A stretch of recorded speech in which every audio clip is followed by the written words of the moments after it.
কলকাতার ধর্মতলায় বলছে 1 মিনিট 1 সেকেন্ডে নাকি সব আটকে যাবে।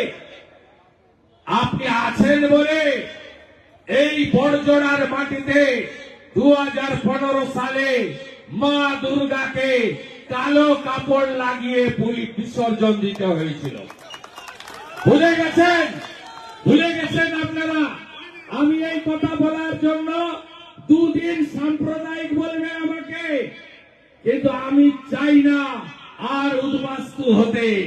আমার মা দেশভাগের বিভীষিকা নিয়ে অবিভক্ত বাংলাদেশ থেকে, বরিশাল থেকে তার বাবার হাত ধরে চলে এসেছিল।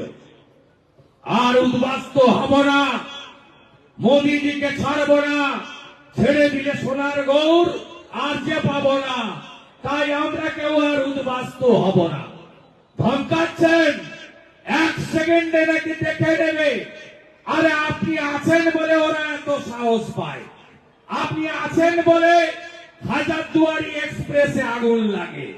আপনি আছেন বলে নবান্নর সামনে 2019-এ 37টা বাসকে পড়ায়। আপনি আছেন বলে করমণ্ডল এক্সপ্রেসে পেসেন্টের উপরে পাথর ছড়ে। আপনি আছেন বলে মোথাবাড়ি হয়। আপনি আছেন বলে ধুলিয়ান শামসেরগঞ্জে হয়। আমরা 47-এ পলায়ন দেখেছি। আমরা 2024-এ মুর্শিদাবাদে হিন্দু পলায়ন দেখেছি। ভুলে গেলেন বাঙালিরা? এত শর্ট মেমোরি আপনাদের। সনাতনীরা কি বন্ধু? হরগোবিন্দ দাস, চন্দন দাস কে ছিল? বিজেপি ছিল না, লাল ঝান্ডা ছিল। পশু কাটার তরবারি দিয়ে কেটে দিয়ে গেছে বাড়িতে ঢুকে। মমতা ব্যানার্জি চেক পাঠিয়েছিলেন, ঘৃণার সঙ্গে তার পরিবার প্রত্যাখ্যান করে। বিজেপি অর্থ সাহায্য করেছিল, আমি দিতে গেছিলাম, গ্রহণ করলো। বলল, আমি জিজ্ঞেস করলাম উনার স্ত্রীকে, মা আপনাদের এই অবস্থা হলো কেন? বলে আমরা হিন্দু, তাই আমাদের বাড়িতে ঢুকে কেটে দিয়ে গেছে। মহেশতলাতে আমরা যে তুলসীর পুজো করি, মাতা তুলসী রানীর পুজো করি, যে তুলসী পত্র ছাড়া ভগবান জল গ্রহণ করেন না। পুলিশের সামনে জিহাদিরা তুলসী মঞ্চ তুলে ফেলে দিল। মুখ্যমন্ত্রী কিছুদিন আগে বেলডাঙ্গাতে মমতার স্থাপকতা করা মিডিয়ার লোকেদের যখন ধরে ধরে পেটাচ্ছিল, এই কমিউনিটি, যার কথা আমি বলছি না, মুখ্যমন্ত্রী বলছেন, সেদিন মুখ্যমন্ত্রী বলেছিলেন শুক্রবার আছে তো একটু আধটু প্রতিবাদ তো ওরা করে। এই মুখ্যমন্ত্রীকে সরান আপনারা। আপনারা কি চান বাংলাদেশ হোক? আপনারা কি চান জামাতের হাতে বাংলা যাক? আপনারা যদি চান, না চান, তাহলে তৃণমূল কংগ্রেসকে সরাতে হবে। উত্তর প্রদেশের মতো সুশাসন সুরক্ষা দেব, গ্যারেন্টার নরেন্দ্র মোদী। আমরা আপনাদের বলে যাচ্ছি, জোট বাঁধন। এই রাজ্যে চাকরির দফা রফা করে দিয়েছে, চাকরির দফা রফা করে দিয়েছে। 51টা কর্ম বিনিয়োগ কেন্দ্রে তালা চাবি লাগিয়েছে তৃণমূল। চাকরি দেবে না। 2013 সালে এই যুবশ্রীতে ভাতা দিয়েছিল। 17 লাখ অ্যাপ্লিকেশন 1 লক্ষের অ্যাকাউন্টে ঢুকিয়েছে। 16 সাল থেকে বন্ধ, কেউ পায়নি। আবার ভোটের আগে অ্যাকাউন্টে 1500 টাকা মিলিয়ে নেবেন। আমার কথা, তৃণমূল এলে এই টাকাটা বন্ধ করবে 13 সালের মতো।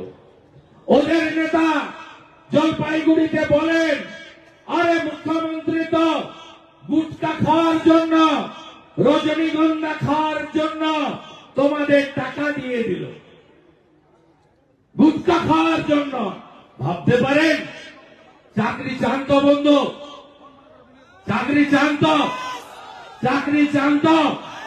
তাই বলতে হবে চাকরি চাই বিজেপি। তাই 6800 অষ্টাশি কারখানা বন্ধ করেছে, টাটাকে তাড়িয়েছে, ডাবরকে মধ্যপ্রদেশে ভাগিয়েছে, একটার পর একটা জুট মিল বন্ধ। ডক্টর বিধান রায় দুর্গাপুর, চিত্তরঞ্জন, আসানসোল করে গেছিল।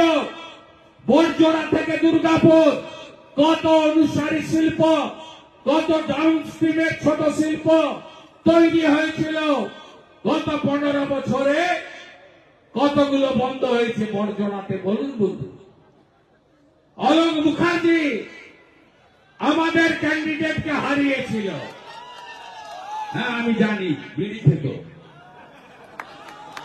জ্যাটিস দেওয়া সাইকেল, 4টা গাড়ির মালিক, সব এসি, বড় বাড়ি, পিছনে তুলো লাগানো, সিগারেট ছাড়া খাবে না, তাই তো? ওর সঙ্গে মানুষ নাই। বড়জোড়াকে আজকে খরাতে পরিণত করেছে। বলুন যে কটা কাজ হচ্ছে, কোন স্থানীয় ছেলে কাজ পায়?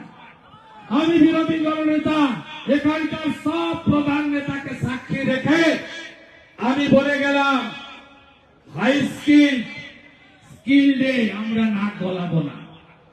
যদি আমার বাড়ির ITI পাস করা কেউ থাকে, ফিডার, ওয়েল্ডার, ফায়ার, তাকে নেন পরীক্ষা দিয়ে। আমি কথা দিয়ে গেলাম, আনস্কিল জবে বড়জোড়ার কারখানাতে বড়জোড়া এবং পার্শ্ববর্তী এলাকার লোক ছাড়া কেউ সুযোগ পাবে না, পাবে না, পাবে না, পাবে না। কথা রেকর্ড করে রাখুন। আনস্কিল মানে অদক্ষ শ্রমিক। কেন বাইরে থেকে আসবে? বাইরে থেকে আসছে এই জন্য আপনার কাছ থেকে টাকা দিতে পারবে না, আপনি টাকা দিতেও পারবেন না। আর তৃণমূল টাকা ছাড়া কিছু চেনে না। ঠাকুর রামকৃষ্ণ দেব বলেছিলেন,